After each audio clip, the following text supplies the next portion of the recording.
Bonjour Rocco Contento, vous êtes porte-parole Île-de-France, unité SGP Police FO. Merci de votre présence Rocco. Prenons la dernière phrase de Jean-Luc Mélenchon lorsqu'il veut désormais la police dans les manifestations. Vous lui répondez quoi?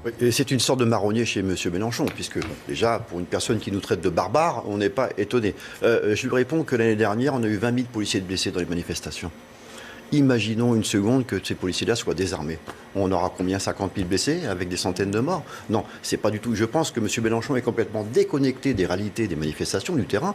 Moi, je vais l'inviter un jour. On va lui mettre une tenue de maintien de l'ordre, on va le mettre au sein d'un cordon de compagnie républicaine de sécurité. Il verra le calvaire, mais que vivent mes collègues qui se font souvent caillasser l'arme au pied en n'intervenant pas pendant des heures parfois. Et donc non, c'est pas tolérable. Il me fait penser à M. Poutou qui voulait aussi désarmer la police, un défenseur des droits qui ne veut plus que l'on contrôle dans les quartiers. On met les couvercles sur les marmites et puis voilà. Et ça finira, si jamais M. Mélenchon en pratique tout ce qu'il dit, on arrive vers un chaos général. Moi, je rappelle à M. Mélenchon que la police, c'est le dernier rempart républicain d'une société, d'un pays. Oui, sur la ville de Trappes, nous, on n'est pas étonnés, mais ça fait des années que ça dure.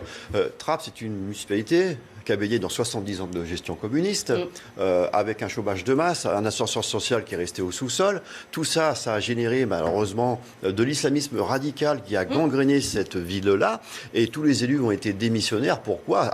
Uniquement à des fins électoralistes pour être élus. Ça, c'est ce qu'on constate à Trappes, mais on le constate aussi dans beaucoup de communes. C'est ce que mes collègues aussi constatent. Et puis, il y a une chose dont je suis horrifié, c'est quand j'ai vu un sondage IFOP qui dit que 57% des jeunes musulmans préfèrent mettre la charia au-dessus des lois de la République. Je pense qu'il y a un combat énorme à mener dans les esprits à ce niveau-là. Dire que ce professeur est toujours gravement menacé à ce jour, donc il bénéficie d'une protection policière H24. Imaginez. Justement, ça veut dire quoi très concrètement sur le terrain? Ça veut dire que les collègues viennent le chercher à la maison, l'emmènent à l'école, et lorsqu'il a fini ses cours, il le ramène chez lui. Voilà. C'est quelqu'un malheureusement qui ne doit pas plus beaucoup sortir de chez lui, puisqu'il est toujours menacé.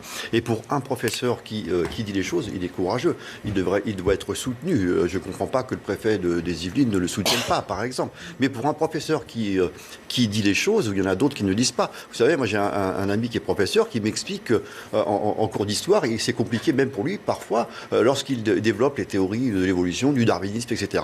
Et quand un élève lui dit, non, mais c'est pas ça, monsieur, vous vous trompez. L'enseignement de la République, il doit être respecté. C'est pour ça qu'il y a un combat à mener dans les esprits. Sur le terrain, est-ce que vivent ces maires et aussi la population tous les jours? C'est un contexte réel. Lorsqu'on parle d'ultra-violence, on est dans la vérité. Encore une fois, j'ai le sentiment, parler de sentiment d'ultra-violence, ce serait faux. Non, ben là, c'est vrai qu'il y a une radicalisation de la violence qu'on constate à tous les niveaux. Et d'ailleurs, un phénomène qui est relativement nouveau, c'est la violence faite contre les élus, qui augmente d'une manière exponentielle depuis quelques années. Il y a 20 ans, on ne voyait pas ça. Jamais. Il y a 20 ans, quand un maire était menacé, mais la personne allait en prison, quoi. Et maintenant, le problème, c'est que, après, c'est un vaste débat. Il faut des réponses pénales immédiates. On a un Premier ministre qui nous avait dit à l'époque, maintenant, tolérance zéro pour toutes les infractions, les délits, les crimes, y compris les incivilités. Encore faut-il que ça se traduise sur le terrain, parce que sinon, ça donne de très mauvais signaux à certaines personnes qui se croient en toute impunité et qui vont continuer à commettre leurs forfaits.